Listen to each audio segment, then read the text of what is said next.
प्रिय विद्यार्थियों, पिछली कक्षा में आपने पढ़ा था वर्ण विचार। वर्णों पर हमने विचार किया था। वर्ण कैसे बनते हैं, वर्णों से शब्द कैसे बनते हैं, वर्ण कितने प्रकार के होते हैं, वर्ण विच्छेद क्या होता है, वर्ण संयोग क्या होता है, संयुक्त वर्ण क्या होते हैं। इतना हमने पिछली कक्षा में पढ़ लिया था।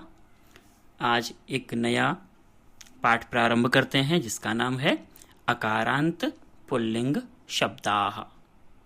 पाठ का नाम है अकारांत पुल्लिंग शब्द। पाठ को प्रारंभ करने से पहले हमें जानना होगा कि अकारांत क्या होता है और पुल्लिंग क्या होता है। तो ऐसे शब्द जो अकारांत हों और पुल्लिंग हों, ऐसे शब्दों को हम इस पाठ में पढ़ने जा रहे हैं। तो आइए प्रारंभ करते हैं ये जानना कि अकारांत क्या होता है। अकारांत को जानने के लिए हमको शब्दों के प्रकार को जानना होगा। शब्द कैसे बनते हैं और किस प्रकार से इनका प्रयोग होता है। संस्कृत भाषा में शब्दों को उनके अंत में आने वाले वर्ण के अनुसार जाना जाता है। शब्द में जितने भी वर्ण होते हैं उनको हम अलग अलग कर देते हैं, अर्थात उनका वर्ण विच्छेद कर देते हैं, और सबसे अंतिम वर्ण जो होता है शब्द का, उससे वो पहचाना जाता है। जैसे किसी शब्द का वर्ण विच्छेद करने पर यदि अंतिम वर्ण अ आ जाए तो वह शब्द अकारांत कहलाएगा। कैसे? उदाहरण के लिए शब्द है नर। नर शब्द का हम क्या करेंगे? वर्ण विच्छेद करेंगे। अर्थात नर शब्द में जितने भी स्वर और व्यंजन आए हैं उन सबको हम अलग अलग कर देंगे। तो हमने कर दिया, देखिए स्क्रीन पे। अब इस शब्द में जो अंतिम वर्ण है, र में जो अ है, सबसे अंतिम में क्या है? अ। तो नर शब्द में अंत में क्या हुआ? अ। तो नर शब्द हमारा अकारांत शब्द है। अकारांत क्यों कहेंगे इसको? अकारांत शब्द में दो शब्द हैं, अकार और अंत। अकार का अर्थ होता है अ और अंत मतलब अंत में। तो इस शब्द में अंत में अ है, इसलिए ये अकारांत शब्द है। दूसरा शब्द देखते हैं, लता। लता में अंत में क्या है? आ, इसलिए ये आकारांत शब्द है। कवि इकारांत शब्द है। नदी ईकारांत शब्द है। गुरु उकारांत शब्द है। वधू शब्द क्या है? ऊकारांत, दीर्घ उकारांत। पितृ, पितृ में री अंत में है, इसलिए ये शब्द ऋकारांत हुआ। और राजन में न हलंत अंत में है, इसलिए नकारांत या हलंत शब्द हुआ। तो इस प्रकार से हमने शब्दों को जाना कि कौन सा शब्द हमारा किस अंत वाला है। अकारांत है, इकारांत है, उकारांत है, आकारांत है या फिर ऋकारांत या नकारांत है। आइए अकारांत शब्द के बारे में अब हम इस पाठ में पढ़ेंगे। जैसे कि मैंने पाठ के नाम में बताया था, अकारांत पुल्लिंग शब्दाः। अकारांत हमने जान लिया कि हम नर शब्द जैसे शब्दों को इस पाठ में पढ़ने जा रहे हैं। इस पाठ में दूसरा नाम है पुल्लिंग। ये पुल्लिंग क्या होता है, आइए इसके बारे में भी जान लेते हैं। संस्कृत में 3 लिंग होते हैं। पहला है पुल्लिंग, दूसरा है स्त्रीलिंग, तीसरा है नपुंसक लिंग।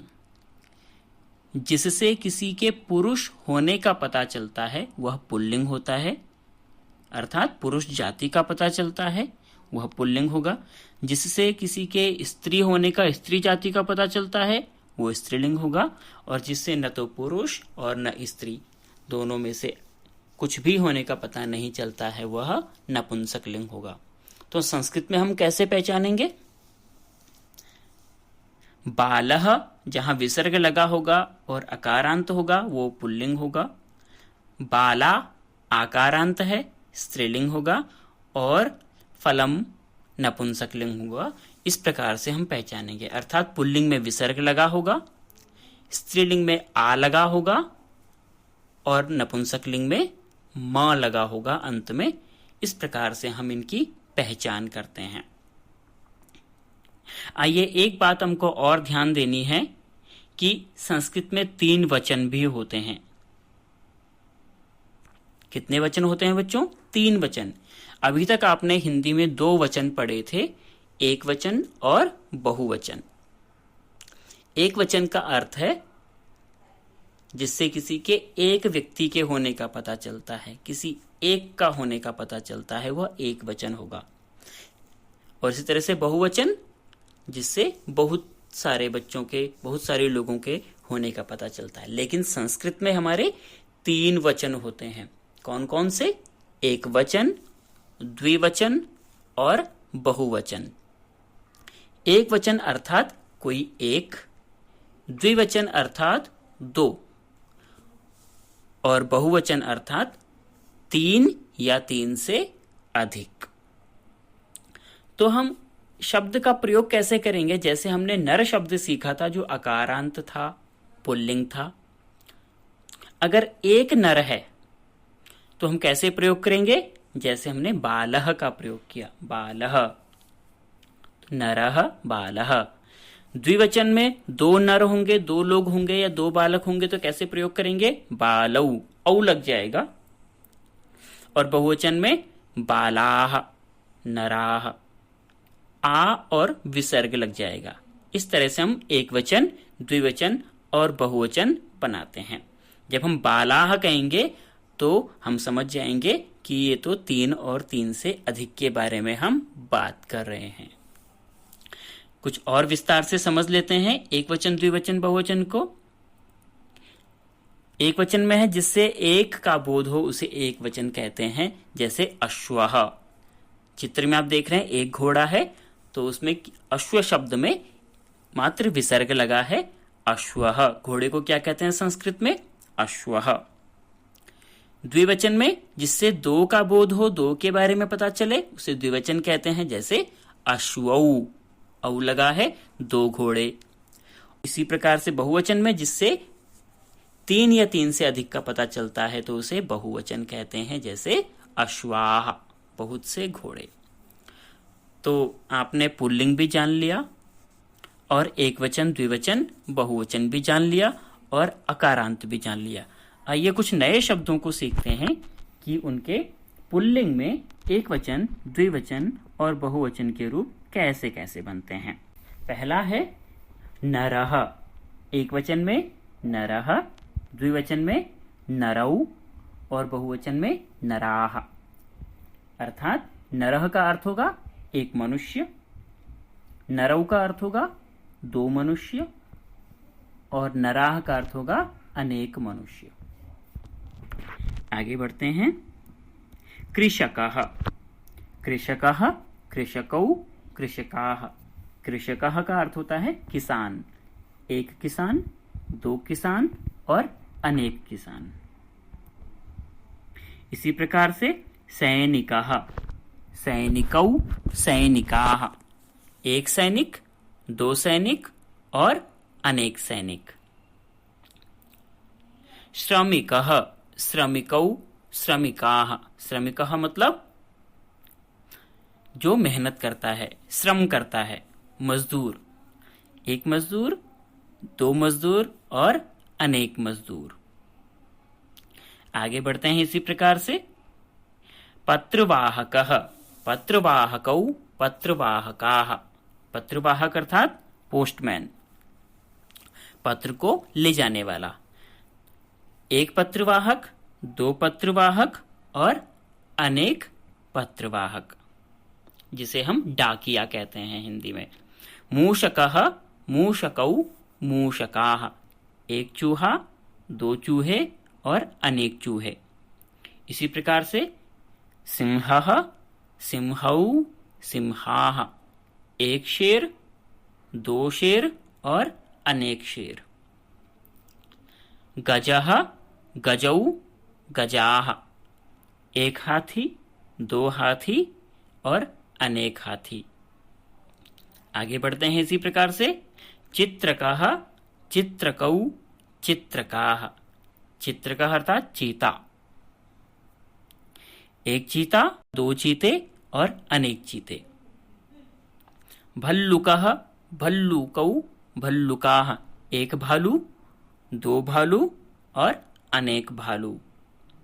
आगे बढ़ते हैं। कुक्कुरः कुक्कुरौ कुक्कुराः, एक कुत्ता, दो कुत्ते, अनेक कुत्ते। इसी प्रकार से मयूरः मयूरौ मयूराः, एक मोर, दो मोर और अनेक मोर। कपोतः कपोतौ कपोताः, एक कबूतर, दो कबूतर और अनेक कबूतर।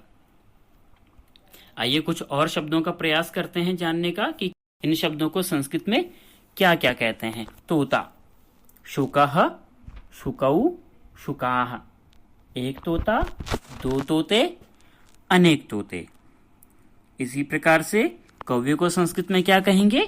काकः काकः काकौ काकाः, एक कौवा, दो कौवे, अनेक कौवे। पिकः पिकौ पिकाः, पिकः का अर्थ होता है कोयल, एक कोयल, दो कोयल, अनेक कोयल। वृक्षः वृक्षौ वृक्षाः, एक पेड़, दो पेड़, अनेक पेड़ या अनेक वृक्ष। पादपः पादपौ पादपाः, एक पौधा, दो पौधे और अनेक पौधे। इसी प्रकार से तारकः तारकौ तारकाः, एक तारा, दो तारे, अनेक तारे। आगे बहुत ही आसान है, चित्र में आपको इनका हिंदी में अर्थ समझ में आ रहा होगा। मेघः मेघौ मेघाः, एक बादल, दो बादल, अनेक बादल। इसी प्रकार से निर्झरः निर्झरौ निर्झराः, एक झरना, दो झरने, अनेक झरने। घटः घटौ घटाः, एक घड़ा, दो घड़े, अनेक घड़े। चषकः चषकौ चषकाः, एक गिलास, दो गिलास, अनेक गिलास। अब आइए देखते हैं कुछ और शब्द हमारे पास में हैं। गर्दभः गधा, उष्ट्रः ऊंट, अजः बकरी, भुजंगः सांप, बिडालः बिलाव बिल्ली, मत्स्यः मछली, खगः पक्षी, हंसः हंस, बकः बगुला, पर्वतः पहाड़, नृपः राजा, हस्तः हाथ, पादः पैर। ये शब्द हैं। आशा करता हूं आपने इनका एक वचन, द्विवचन और बहुवचन प्रयोग सीख लिया होगा। इसका अभ्यास करें। धन्यवाद।